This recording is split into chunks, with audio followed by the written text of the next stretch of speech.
श्री गणेशाय नमः। हरे कृष्णा, राधे राधे। मैं कुसुम सिंह छत्राड़ी आप सभी का अपने चैनल शिव शक्ति में हार्दिक स्वागत करती हूँ।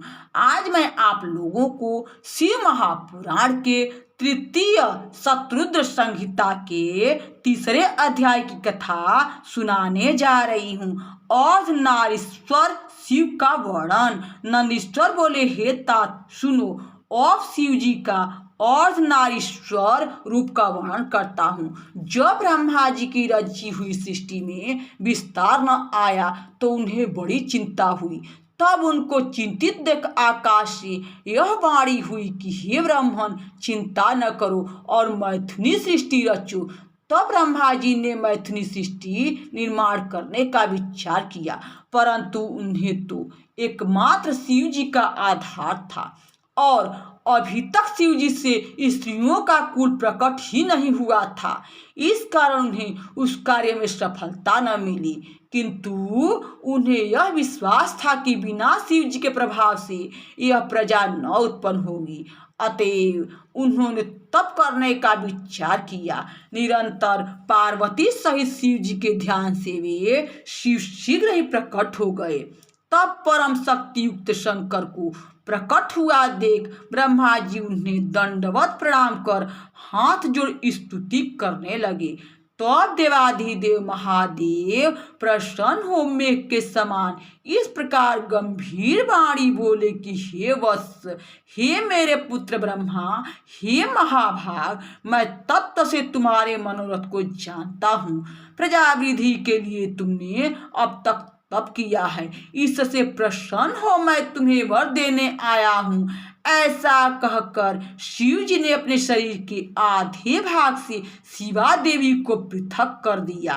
तब उन परम शक्ति को शिव से पृथक हुआ देख विनीतात्मा ब्रह्मा प्रणाम कर उनकी इस प्रकार स्तुति करने लगे, हे शिवे, हे देवी, आपके इन्हीं पति ने मेरी रक्षा की है। परमात्मा शिव जैसे ही समस्त सृष्टि का सृजन हुआ है। हे शिवे, मैं बारंबार सब देवताओं को अपने मन में जानता हूँ, परंतु वे मेरी सृजित बुद्धि को नहीं धारण करते।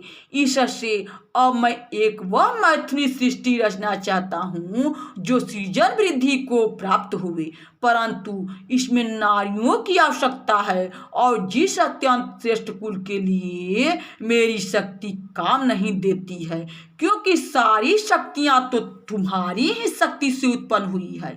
इस कारण तुम ही सबकी ईश्वरी हो।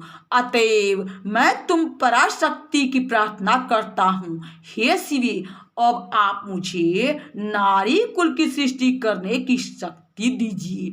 आपको मेरा नमस्कार है। हे वरदेश्वरी, मैं एक और वर तुमसे मांगता हूँ, वह कृपा कर मुझे दीजिए। हे जगन माता, आपको नमस्कार है। हे सर्वज्ञ, हे संसार की माता, हे शिवे, आप अपनी उस एक ही सामर्थ्य से चराचर संसार की वृद्धि के लिए मेरे पुत्र दक्ष की पुत्री होइए। तब ब्रह्मा जी की इस याचना को सुनकर देवी परमेश्वरी ने कहा, ऐसा ही हो। ऐसा कह उन्होंने ब्रह्मा को अपनी शक्ति दी। जगन्मयी शिवा ने तत्काल ही उस शक्ति के भवों के बीच से अपने ही समान कांति वाली एक दूसरी ही शक्ति का निर्माण किया। उस शक्ति को देख कृपा सागर लीला विहारी शिव जी ने हंसकर जगन्माता से कहा कि हे देवी, तपस्वी ब्रह्मा के और भी मनोरथों को सिद्ध करो।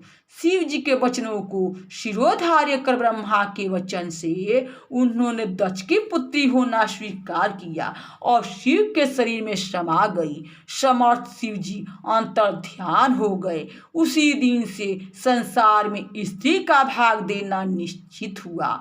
आनंद मग्न ब्रह्मा ने मैथुनी सृष्टि आरंभ की। यह अत्यंत श्रेष्ठ शिव जी का आख्यान मैंने तुमसे कहा, जो अर्धनारी नधार्य नाम से सज्जनों का मंगल करने वाला है। जो पुरुष इस पुरुषदायक कथा को पढ़ता या सुनता है वह 100 भोगों को भोग अंत में मोक्ष का भागी होता है। यहाँ शिव महापुराण के तृतीय शतरुद्र संहिता के 3 अध्याय की कथा समाप्त हुई। बोलो शंकर भगवान की जय। हरे कृष्णा। राधे राधे।